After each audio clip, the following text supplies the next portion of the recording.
2018 में दिल्ली सरकार ने, अरविंद केजरीवाल जी की सरकार ने डीटीसी बसेस में महिलाओं की सुरक्षा के लिए बस मार्शल्स की नियुक्ति करी।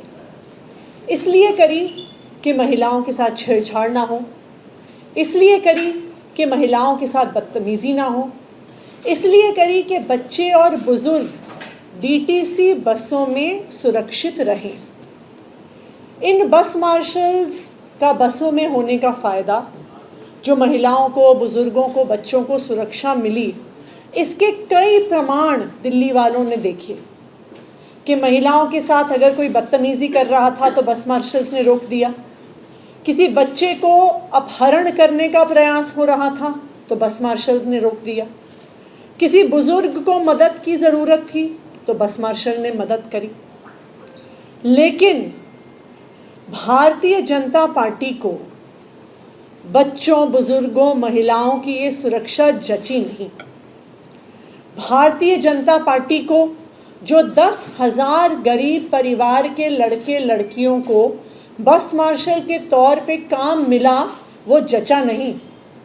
और भारतीय जनता पार्टी ने षड्यंत्र रचकर अपने अफसरों के माध्यम से अप्रैल 2023 से इन बस मार्शलों की तनख्वाह रोक दी।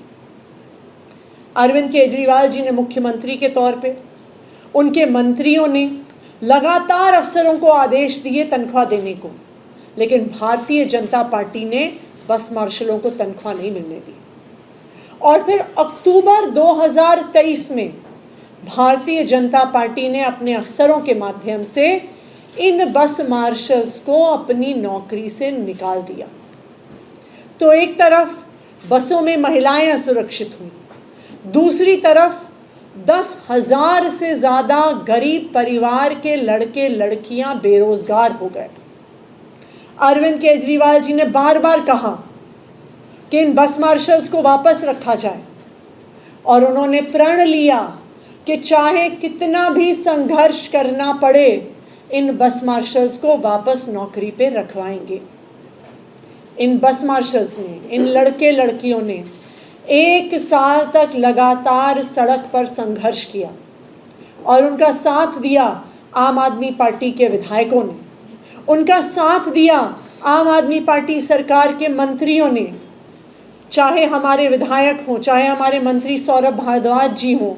उन्होंने कंधे से कंधा मिलाकर इन बस मार्शल्स के साथ संघर्ष किया।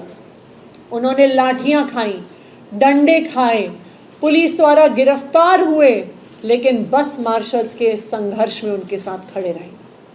मुझे खुशी है इस बात की कि बस मार्शल्स के और आम आदमी पार्टी के विधायकों के, नेताओं के इस संघर्ष के सामने आखिरकार भारतीय जनता पार्टी को झुकना पड़ा और इन बस मार्शल्स को फिर से नियुक्त करने के लिए तैयार होना पड़ा। तो मैं आज बस मार्शल्स को एक खुशखबरी देना चाहती हूँ कि आने वाले कुछ ही दिन में उनकी स्थायी नियुक्ति का प्रस्ताव एलजी साहब को भेजा जाएगा। लेकिन जब तक उनकी स्थायी नियुक्ति नहीं होती, फरवरी के महीने तक इन सब बस मार्शल्स को पोल्यूशन के खिलाफ जो मुहिम दिल्ली सरकार ने चलाई है उसमें लगाया जाएगा।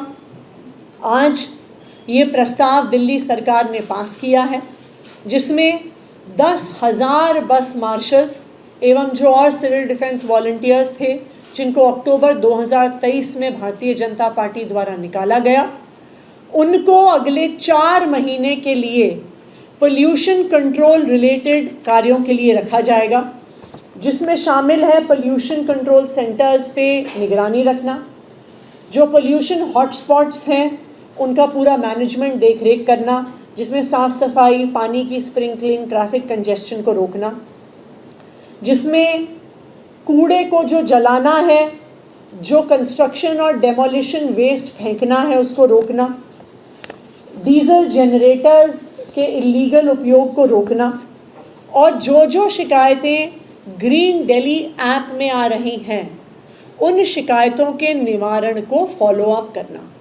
तो अब इन बस मार्शल्स को अगले 4 महीने के लिए प्रदूषण के खिलाफ युद्ध में इस्तेमाल किया जाएगा, वो अपनी भागीदारी करेंगे।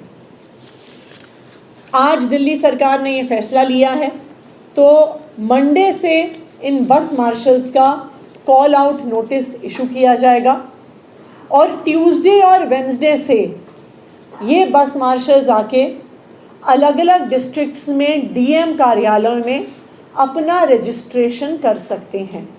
जैसे ही उनका रजिस्ट्रेशन होगा, उसके 2 या 3 दिन में उनको प्रदूषण के खिलाफ इस युद्ध में डिप्लॉय किया जाएगा।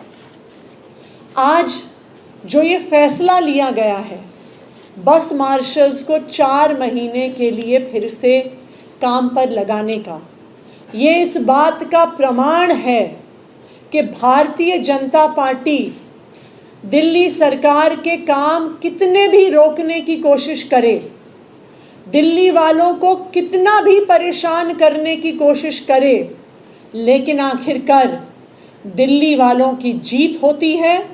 आखिरकार दिल्ली सरकार अरविंद केजरीवाल जी के मार्गदर्शन में लड़ के झगड़ के भारतीय जनता पार्टी के नेताओं के पांव पड़ के भी दिल्ली वालों के काम करवा कर रहती है।